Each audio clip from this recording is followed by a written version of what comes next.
আসসালামু আলাইকুম, good morning guys. কি অবস্থা, কি অবশ্য সবার? তো কালকে আল্লাহর রহমতে আমার সার্টিফিকেটটা পেয়ে গেলাম। তো আল্লাহর রহমতে পেয়ে আমি অনেক খুশি ছিলাম। 3 মাসের কষ্ট, এখানে 3 মাসে অনেক মানুষের সাথে দেখা হয়েছে, অনেক ভাই ব্রাদের সাথে পরিচিত হয়েছি। অবশ্য আমরা যারা কাজ করছিলাম প্রায় সবাই সার্টিফিকেট পেয়ে গেছে, সবাই বের হয়ে গেছে। তো ওদের মাঝে কিছু কিছু ভাই ব্রাদারের সাথে খুব ক্লোজ হয়ে গেছি আমরা। তো ওদের সাথে এখনো আল্লাহর রহমতে যোগাযোগ আছে। তো কালকে সার্টিফিকেট নিয়ে ঘরে আসার পর আর ঘর থেকে বের হই নাই। আমার মামারা ছিল, ওরাও দেখি কালকে চলে গেছে। এরপর আজকে আবার আমার আন্টিরাও চলে গেছে। এতদিন ঘর একদম ফুল ভরা ছিল, কিন্তু এখন খুব কালে হয়ে গেছে। তো আজকে সকালে ঘুম থেকে উঠলাম 11:30-11টার দিকে। তো ঘুম থেকে উঠে কিছুক্ষণ হাঁটাহাঁটি করলাম, ব্রাশ ট্রাশ করে তারপর আম্মুরা বললাম যে চা দিতে, পরে চাটা খাইলাম। তো আজকে আমার আপু ডিউটিতে যায় নাই, ওর ছুটি। ওর এখন ডিউটিতে যাইতে অনেক বেশি কষ্ট হয়ে যাচ্ছে, কারণ আমি যাচ্ছি না। আমি যখন যেতাম আমার সাথে বাইকে করে যেত আর বাইকে করে চলে আসতে পারতো, কিন্তু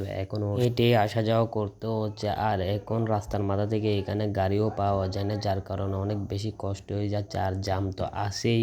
সকালে নাস্তা পানি করে আমার আপুরে ডাকলাম। আমার আপুরে ডেকে কিছু লেখার ছিল, ওইগুলা লিখলাম। ওইগুলো আমি একটা কার্ড সিস্টেমের বানানোর ইচ্ছা ছিল, এই জন্য ওইগুলো লিখলাম দুইজন বসে। এরপর গোসল টোসল করে নিলাম। তার মাঝে আবার জিতু মেসেজ দিল। পরে জিতুরে বললাম যে বের হওয়ার জন্য, তো ও বের হইলো। ওর সাথে একটু হাঁটাহাঁটি করলাম। তো ও একটা ট্রাউজার নিয়েছিল, ওইটা আবার আমি নিয়ে আসতে বললাম, কারণ এটা ছবি টবি তুলতে হবে। ওইটা আমি আমার মামাকে দিব, কারণ আমার মামা বলছে যে ট্রাউজার নেওয়ার জন্য। ওরা ছবি টবি তুলে সেন্টেন করে আবার জিতুরে নিয়ে বের হয়ে গেলাম। তো বের হয়ে একটু বিলের দিকে গেলাম, কিন্তু দেখি যে রোদ পরে আর যায় নাই। তো জিতু চলে গেল দোকানে, আমিও চলে আসলাম বাসায়। বাসায় এসে আমি কিছুক্ষণ শুয়ে থাকলাম। তো ক্ষুধাও লাগছিল, আমার আম্মুরা সবাই লাঞ্চ করে ফেলছিল। আমি আবার রান্নাঘরে গিয়ে আমার জন্য ভাত টাত নিলাম। তারপর আমার রুমে এসে লাঞ্চ টাঞ্চ করে নিলাম। লাঞ্চ টাঞ্চ করার পর আবারও একটু শুইলাম। তারপর রুম চেঞ্জ করলাম, ওইখানেও শুয়েছিলাম। তারপর আবার রুম চেঞ্জ করলাম, ওইখানেও শুয়েছিলাম। তারপর আমার বোনের ছেলের সাথে একটু খেলা টেলা করলাম, ওরে একটু গুতাইলাম ঘুমের মধ্যে। আমিও ঘুমাচ্ছিল, ওরে গিয়ে কিছুক্ষণ গুতাইলাম, আমার আম্মুর বকা টকা খাইলাম। তো এইগুলা করতে করতে প্রায় সন্ধ্যা হয়ে গেছিল। এরপর আমার আপু চাটা নিচ্ছিল, তারপর চাটা খাইলাম। চাটা খেয়ে আবার মোবাইলই টিপলাম। আমার অনেক বেশি ঘুম আসতেছিল, কিন্তু লামিয়ার টিচার হুজুর আসছে, যার কারণে ঘুমাইতে পারি নাই, শুইতে পারি নাই। তারপর লামিয়ার হুজুর টিচার যাওয়ার পর আমার রুমে আসলাম, এসে একটু শুইলাম, মোবাইল টোবাইল চার্জে দিলাম। এরপর আবার একটু এদিক সেদিক হাঁটাহাঁটি করলাম, আমার বোনের ছেলের সাথে একটু গুতাগুতি করলাম। এরপর